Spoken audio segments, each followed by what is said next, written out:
Assalamualaikum warahmatullahi wabarakatuh. Halo rekan-rekan semua. Perkenalkan, nama saya Inka Triastuti, peserta Latsar CPNS Pemerintah Kabupaten Bekasi tahun 2022. Pada kesempatan kali ini, saya akan menganalisa isu dan gagasan kreatif untuk mewujudkan smart governance di RSUD Kabupaten Bekasi. Langsung saja yuk kita simak videonya. Terdapat 6 isu yang saya temukan di RSUD Kabupaten Bekasi. Yang pertama, perawat yang tidak ramah dan tidak menerapkan 5S. Senyum, salam, sapa, sopan, dan santun. Hal ini terlihat dari banyaknya keluhan pasien, baik yang disampaikan secara langsung dengan petugas maupun melalui form survei. Dampak yang terjadi jika isu ini tidak terselesaikan adalah menurunnya nilai mutu pelayanan rumah sakit dan berkurangnya minat masyarakat untuk kembali berobat ke RSUD.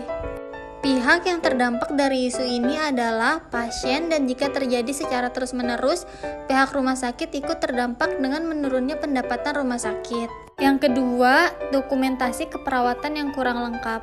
Terdapat grafik yang menunjukkan masih banyaknya ruang perawatan yang mendapatkan nilai rata-rata di bawah 80% dalam pendokumentasian keperawatan. Dokumentasi keperawatan sendiri adalah sebuah data yang digunakan tenaga kesehatan untuk mengetahui kondisi dan masalah kesehatan pasien. Dampak dari isu ini, jika tidak terselesaikan, adalah adanya risiko tinggi kesalahan dalam pemberian perawatan kepada pasien. Pihak yang jelas terdampak pada isu ini adalah pasien karena kesalahan pemberian tindakan keperawatan akan merugikan pasien. Selain itu, pihak lain yang ikut merasakan dampak dari pendokumentasian yang tidak lengkap adalah tenaga kesehatan di ruang pelayanan itu sendiri, karena dapat menimbulkan kesalahpahaman dalam pemberian perawatan pada pasien serta dapat menurunkan mutu pelayanan rumah sakit. Yang ketiga, kurang terawatnya berbagai fasilitas yang terdapat di RSUD Kabupaten Bekasi. Hal ini terlihat dari keadaan berbagai fasilitas di RSUD Kabupaten Bekasi seperti terdapat bilik toilet yang kotor, tempat sampah di toilet yang penuh, dan tidak adanya sabun untuk mencuci tangan. Dampak dari toilet yang kotor adalah toilet bisa menjadi wabah untuk penyebaran berbagai penyakit seperti tifoid, diare, bahkan COVID-19. Hal ini jelas dapat berdampak pada pengunjung maupun karyawan yang menggunakan fasilitas toilet tersebut. Selain itu, fasilitas lain yang kurang terawat adalah musola, khususnya di tempat wudhu. Terlihat adanya genangan di lantai tempat wudhu musola yang menimbulkan adanya lumut di lantai dan membuat lantai menjadi licin. Pihak yang terdampak dari lantai yang licin adalah para pengunjung dan karyawan karena dapat membahayakan dan meningkatkan resiko jatuh. Yang keempat, kurangnya kepatuhan pengunjung atau pendamping pasien dalam pembatasan jumlah kunjungan. Seringkali ketika pasien dirawat inap, pendamping pasien lebih dari 1 orang. Terkadang masih ada kerabat pasien yang melakukan besuk-membesuk pada pasien. Di masa pandemik, hal ini jelas menyalahi aturan yang telah ditetapkan, di mana dibatasinya pendamping pasien dan ditiadakannya jam besuk. Dampaknya dari isu ini, bukan tidak mungkin hal ini dapat memperpanjang rantai penularan penyakit COVID-19.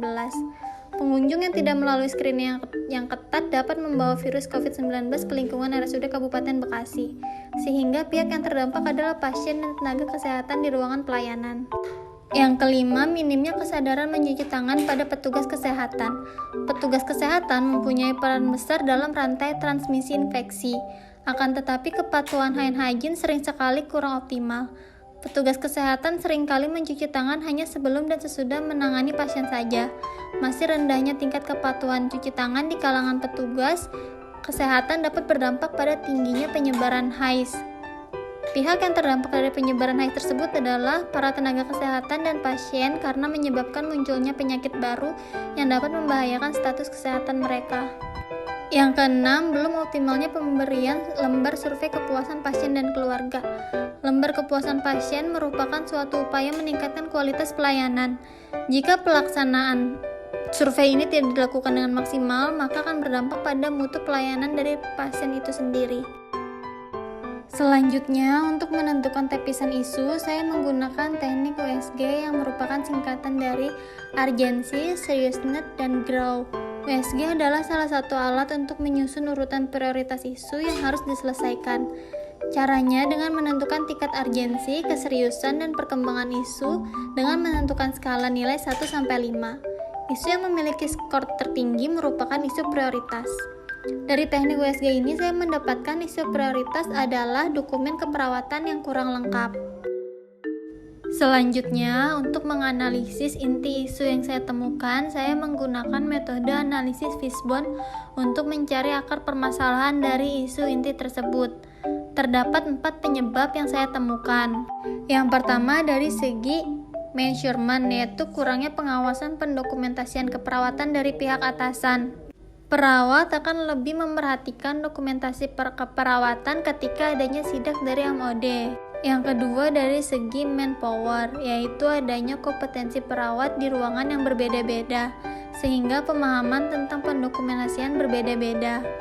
Beban kerja yang tinggi membuat perawat tidak fokus dan tidak mendokumentasikan keperawatan secara detail.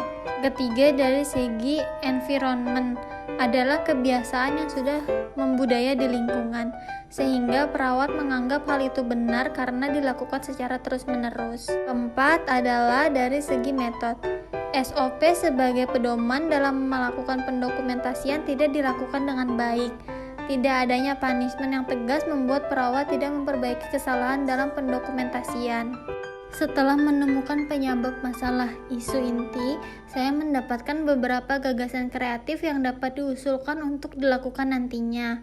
Yang pertama, mengingatkan kembali SOP yang berlaku. Review dan update SOP masing-masing tindakan agar sesuai dengan perkembangan ilmu terkini. Buku SOP diletakkan di setiap ruangan dan ditempatkan di tempat yang mudah untuk dijangkau. Yang kedua, melakukan sistem reward dan punishment yang jelas untuk mengubah kebiasaan yang sudah membudaya. Untuk gagasan ini diperlukan kerjasama dengan atasan guna menentukan reward dan punishment yang dapat diterima oleh semua perawat. Dan yang ketiga, memberikan usulan pada atasan agar secara berkala setiap perawat diikutkan pelatihan yang berhubungan dengan pendokumentasian untuk mengupdate ilmu terkini. Sekian dulu video saya tentang menganalisis isu dan gagasan kreatif untuk mewujudkan smart governance di RSUD Kabupaten Bekasi. Terima kasih atas waktunya. Bertemu lagi di lain waktu. Assalamualaikum warahmatullahi wabarakatuh.